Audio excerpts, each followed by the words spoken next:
Pakistan to exercise restraint to avoid a perilous. Is apparently prepared to offer some considerable incentives if Pakistan would just say no.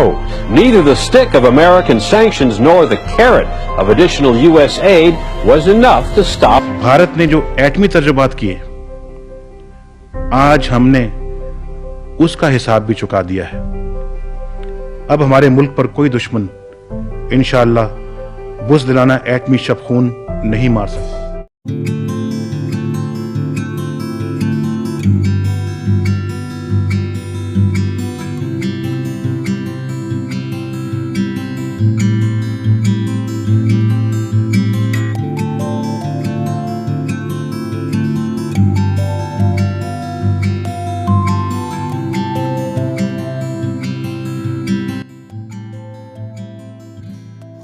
उन्नीस सौ चौहत्तर में भारत ने पहली बार एटमी धमाका, जिससे खित्ते में ताकत का अदम तवाज़ुन पैदा हुआ। ये धमाका हमारे लिए हर वक्त खतरे की घंटी बजाता रहा था, मगर हम भी हर तौर दुश्मन के मुकाबले में खुद को तैयार करने में लग गए। 13 मई 1998 में भारत के बाकायदा एटमी धमाके करके खित्ते में अपनी बर्तरी का ऐलान कर दिया। अब के बार हम भी तैयार थे और जवाब देना हमारी मजबूरी थी। लेकिन बहुत सी ताकतें दुनिया में ये समझ ही नहीं रही थी कि पाकिस्तान दुनिया के प्रेशर में आकर जवाब नहीं दे सकेगा, मगर पाकिस्तान इतना मजबूर और लाचार नहीं था कि अपने दुश्मन की आंखों में आंखें डालकर जवाब न दे सके। भारत इसराइल के साथ मिलकर पाकिस्तान पर हमले के लिए पर तोल रहा था और धमकियों का एक ना खत्म होने वाला सिलसिला भारत की तरफ से शुरू था, जिसके एवज हमें जवाब देना जरूरी हो चुका था। दुनिया ने हमें डॉलर्स और ना जाने किन किन नेमतों के लालच देना शुरू किए, मगर हमारे लिए अपनी दफा से बढ़कर कुछ नहीं था। आखिर 28 मई 1998 का वो अजीम दिन आ गया जब सारी दुनिया ने हमें एटमी पावर बनते देखा।